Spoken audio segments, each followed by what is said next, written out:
𝓱𝓮𝓻𝓮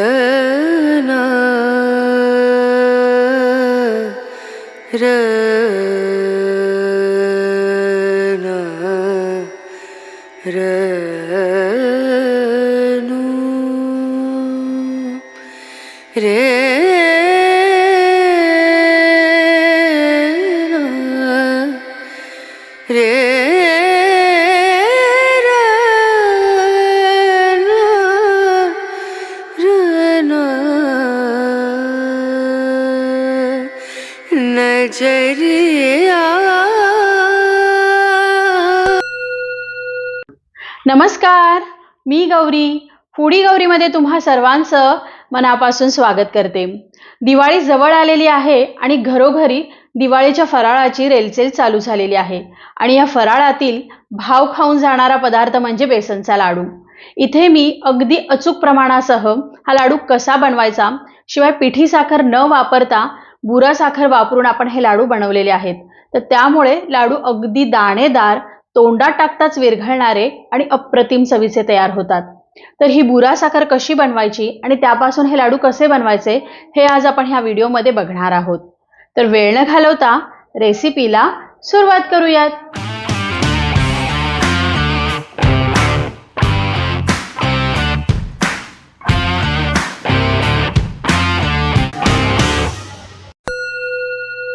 बेसनचा लाडू बनवण्यासाठी इथे मी 4 बाउल चण्याच्या डाळीचं पीठ घेतलेलं आहे। हा जो बाउल आहे त्यानी 4 बाउल हे बेसनचं पीठ घेतलेलं आहे। तुम्ही कुठलीही वाटी घेऊ शकता, घरातली छोटी वाटी घ्या, मोठी वाटी घ्या, पण त्या एकाच वाटीने सगळं साहित्य आपल्याला मोजून घ्यायचं आहे, जसं इथे प्रमाण सांगितलेलं आहे। इथे मी 4 बाउल बेसन घेतलेलं आहे, बेसनचं पीठ। मी डाळ चांगली भाजून त्याचं जाडसर असं पीठ करून घेतलेलं आहे। तर डाळीच्या अर्ध म्हणजे 2 बाउल इथे आपण साखर घेतलेली आहे।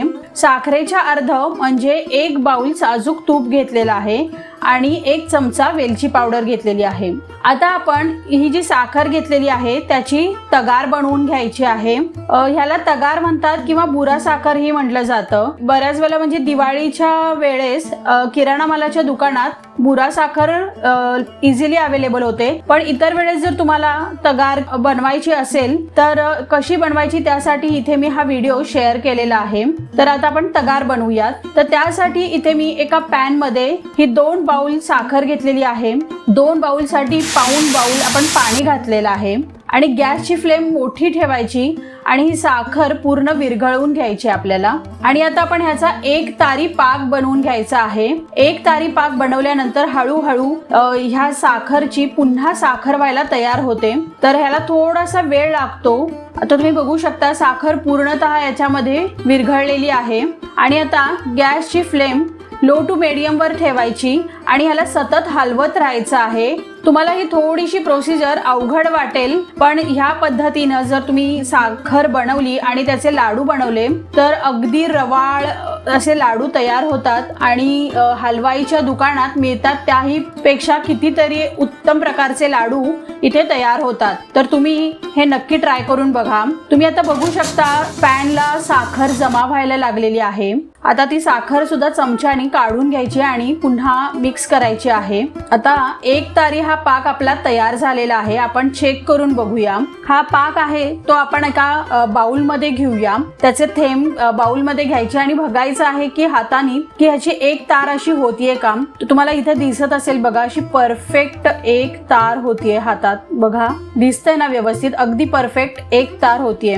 तर आता आपला हा 1 तारी पाक तयार झालेला आहे। तर आपण याला अजून एक 4 ते 5 मिनिटं गॅस चालूच ठेवायचा आहे आणि कंटिन्यू त्याला हलवत राहायचं आहे। त्यामुळे काय होईल, साखर अगदी दाणेदार तयार होईल, रव्यासारखी साखर आपली इथे तयार झाली पाहिजे। तर आपण ह्याला आता कंटिन्यू हलवत राहूया। तुम्हाला आता इथे दिसत असेल सगळीकडे अशी साखर जमा झालेली आहे, वरती असं फेसाळ फेसाळ मिश्रण तयार झालेलं आहे। तर ही साखर आपली तयार व्हायला लागलेली आहे आणि आता आपण गॅस बंद करायचा आहे आणि ह्याला थंड करून घ्यायचं आहे आणि ह्याला कंटिन्यू हलवत ठेवायचं आपल्याला। आता आपली ही साखर अशी दाणेदार तयार झालेली आहे। या साखरेमध्ये थोड्याशा जर गुठळ्या वाटत असतील तर ह्याला मिक्सर मध्ये घालायचं आणि 1 ते 2 वेळेला पल्स करायचं आहे। खूप असं मिक्सर मध्ये बारीक नाही करायचं, फक्त पल्स मोड वरती आपण ह्याला फिरवून घ्यायचं, म्हणजे अगदी रव्यासारखं भाजल्यासारखी आपली इथे साखर तयार होते। आता आपण बेसन भाजायला घ्यायचं आहे। तर इथे मी कढईमध्ये बेसन घेतलेलं आहे। आता आपल्याला हे बेसन कोरडच भाजायचं आहे। एक 5 ते 7 मिनिटांसाठी आपण याला कोरडच भाजून घ्यायचं आहे।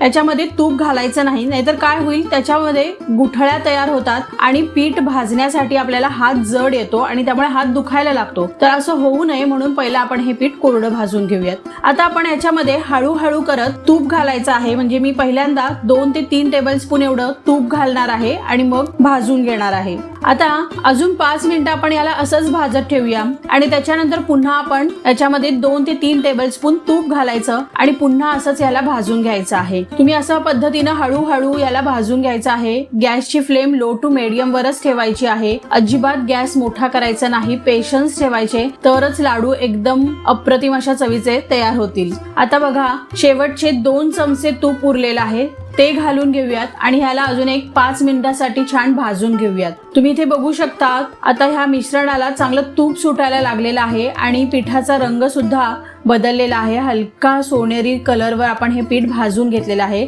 तर अशा पद्धतीने आपल्याला हे पीठ भाजून घ्यायचं आहे। तर अशा पद्धतीने पीठ भाजण्यासाठी मला साधारण 20 ते 25 मिनिटं लागलेली आहेत। तर आता आपण इथे एक पाण्याचा हबका मारायचा आहे। त्यामुळे काय होईल, या पिठाचे सगळे दाणे सेपरेट होतील आणि त्यामुळे लाडू छान असा रवाळ होईल। मी अजूनही गॅसची फ्लेम बंद केलेली नाहीये, कारण आपण याच्यामध्ये पाण्याचा हबका मारल्यामुळे ते पाण्याचं मॉइश्चर गेलं पाहिजे तोपर्यंत आपण याला हलवत राहायचं आहे आणि भाजून घ्यायचं आहे। आता पाण्याचं मॉइश्चर गेलेलं आहे, पीठ छान असं झालेलं आहे। आता आपण गॅस बंद करूयात आणि ह्याला एका ताटामध्ये किंवा एका परातीमध्ये काढून घ्यायचं आहे। छान थंड करायचंय, म्हणजे पूर्ण नाही, कोमट असं मिश्रण हे आपलं थंड झालं पाहिजे। आता हे मिश्रण थंड झाल्यानंतर आपण याच्यामध्ये तगार म्हणजेच बुरा साखर मिक्स करून घ्यायची आहे। तर आता बघा इथे तुम्ही बघू शकता बुरा साखरला अगदी असं रव्यासारखं छान असं टेक्स्चर आलेलं आहे। तर आता ह्या मिश्रणामध्ये आपण पहिल्यांदा वेलची पावडर मिक्स करून घ्यायची आहे। इथे मी 1 चमचा वेलची पावडरचा वापर केलेला आहे, ती आपण घालून घेऊयात आणि याला छान असं मिक्स करून घेऊयात। वेलची पावडर मिक्स झालेली आहे। आता आपण ह्याच्यामध्ये मी इथे 2 बाउल बुरा साखर घेतलेली आहे। तर तुम्हाला जर कमी गोड आवडत असेल तर तुम्ही 1.25 बाउल बुरा साखरचा वापर करू शकता, किंवा जर तुम्ही जास्त गोड खात असाल तर 2.25 ते 2.5 बाउल बुरा साखरेचा वापर करू शकता। मी सगळ्यात पहिल्यांदा याच्यामध्ये 1 बाउल बुरा साखर घालतेय, त्याला व्यवस्थित मिक्स करून घ्यायचं आणि त्याच्यानंतर पुन्हा दुसरा बाउल घालायचा आणि मग मिक्स करून घ्यायचं। मिश्रण अगदी व्यवस्थित एकजीव करून घ्यायचं।